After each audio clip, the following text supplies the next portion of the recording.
Monday, July 1, 1895. Sri Ramakrishna Deva. Sri Ramakrishna was the son of a very orthodox Brahmin who would refuse even a gift from any but a special caste of Brahmins. Neither might he work, nor even be a priest in a temple, nor sell books, nor serve anyone. He could only have what fell from the skies, alms, and even then it must not come through a fallen Brahmin. Temples have no hold on the Hindu religion. If they were all destroyed, religion would not be affected a grain.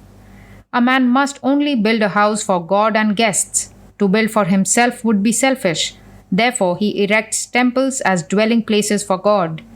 Owing to the extreme poverty of his family, Sri Ramakrishna was obliged to become, in his boyhood, a priest in a temple dedicated to Divine Mother, also called Prakriti or Kali, represented by a female figure standing with feet on a male figure, indicating that until Maya lifts, we can know nothing. Brahman is neuter, unknown, and unknowable, but to be objectified, he covers himself with a veil of Maya, becomes the mother of the universe, and so brings forth the creation. The prostrate figure, Shiva or God, has become Shava, dead or lifeless, by being covered by Maya. The Jnani says, I will uncover God by force, Advaitism, but the dualist says, I will uncover God by praying to Mother, begging her to open the door to which she alone has the key.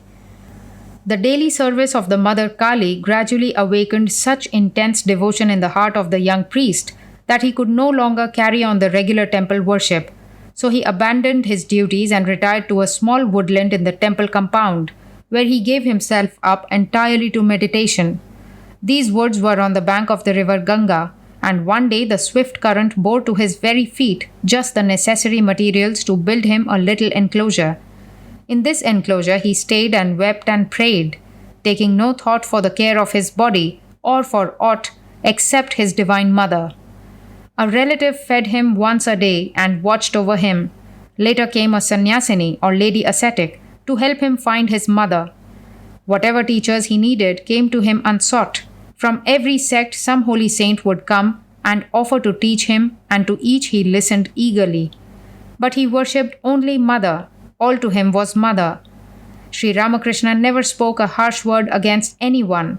So beautifully tolerant was he that every sect thought that he belonged to them. He loved everyone. To him all religions were true. He found a place for each one. He was free, but free in love, not in thunder. The mild type creates, the thundering type spreads. Paul was the thundering type to spread the light. The age of St. Paul, however, is gone. We are to be the new lights for this day. A self-adjusting organization is the great need of our time. When we can get one, that will be the last religion of the world. The wheel must turn, and we should help it, not hinder. The waves of religious thought rise and fall, and on the topmost one stands the prophet of the period. Ramakrishna came to teach the religion of today, constructive, not destructive. He had to go afresh to nature to ask for facts. And he got scientific religion which never says believe, but see. I see, and you too can see. Use the same means and you will reach the same vision. God will come to everyone. Harmony is within the reach of all. Sri Ramakrishna's teachings are the gist of Hinduism. They were not peculiar to him, nor did he claim that they were. He cared not for name or fame. He began to preach when he was about 40, but he never went out to do it. He waited for those who wanted his teachings to come to him. In accordance with Hindu custom, he was married by his parents in early youth to a little girl of 5 who remained at home with her family in a distant village, unconscious of the great struggle through which her young husband was passing.